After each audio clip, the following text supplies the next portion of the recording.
নির্বাচনী প্রচারে বিদেশ ভীতিকে অন্যতম অস্ত্র হিসেবে ব্যবহার করেছিলেন ডোনাল্ড ট্রাম্প।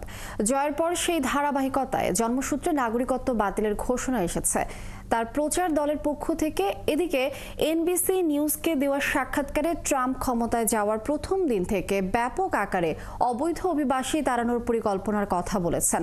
তবে এই পরিকল্পনা বাস্তবায়ন করতে গিয়ে ট্রাম্পকে বেশ কিছু কঠিন চ্যালেঞ্জ মোকাবেলা করতে হবে। সৃষ্টি ঘটকের প্রতিবেদন।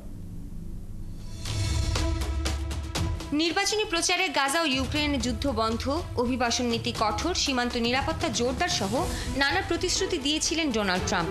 কিন্তু এসব প্রতিশ্রুতি রক্ষায় একদিকে যেমন আইনি চ্যালেঞ্জ রয়েছে, অন্যদিকে তাকে রাজনৈতিক ও অর্থনৈতিক চ্যালেঞ্জও মোকাবেলা করতে হবে। ট্রাম্পের প্রচারে ঘুরে ফিরে বারবার এসেছে অভিবাসী সংক্রান্ত ইস্যুগুলো। এরই ধারাবাহিকতায় নির্বাচন জয়ের পর জন্মসূত্রে নাগরিকত্ব বাতিলের ঘোষণা দিয়েছেন তিনি। বলেছেন, নতুন প্রশাসন দায়িত্ব নেওয়ার পর থেকে সেসব ভূমিষ্ঠ শিশুদেরই স্বয়ংক্রিয় নাগরিকত্ব প্রদান করা হবে, যাদের অন্তত একজন অভিভাবকের মার্কিন নাগরিকত্ব বা দেশটিতে বসবাসের বৈধ অনুমোদন রয়েছে।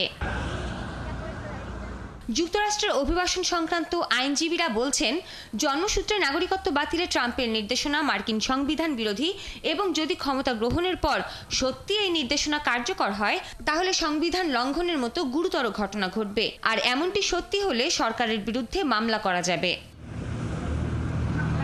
এদিকে ট্রাম্প লাখ লাখ মানুষকে ফেরত পাঠাতে চাইলেও বিষয়টি এত সহজে হবে না বলে জানিয়েছে বিশ্লেষকরা।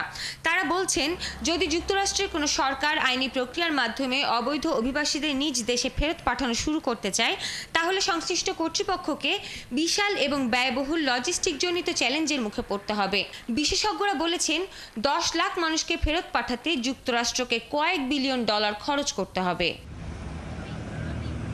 ট্রাম্প যদি আরও কিছু সীমান্ত নিরাপত্তা ব্যবস্থা গ্রহণ করেন, যেমন দক্ষিণ সীমান্তে দেয়াল নির্মাণ, ফেন্টানাইল প্রবাহ ঠেকাতে নৌ অবরোধ এবং সীমান্তে হাজার হাজার সেনা পাঠাতে চান, তাহলে এই ব্যয় আরও বাড়বে।